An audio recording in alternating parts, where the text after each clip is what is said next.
My parents sent me to Stephen S. Wise Temple Early Childhood Center. They heard it was a great school, and neither of them was particularly identified with their Jewish lives at the time. And the sort of legendary story in our family is that I came home and said, "Why don't we sing the lunch song?" Meaning the motzi.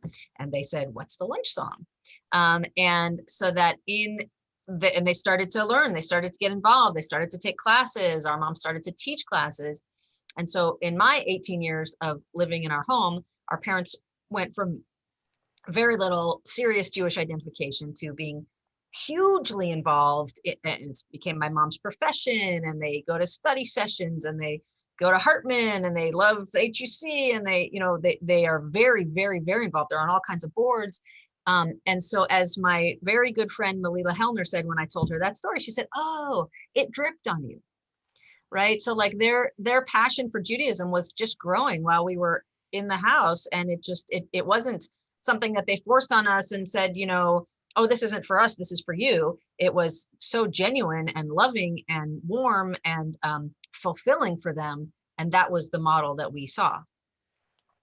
And to me, I think it was just the center of everything. Shabbats were always a big deal, and we always had people over for Shabbat and the holidays. We had all these people over for the high holy days or Passover Seders or whatever it was. It was just the center of everything.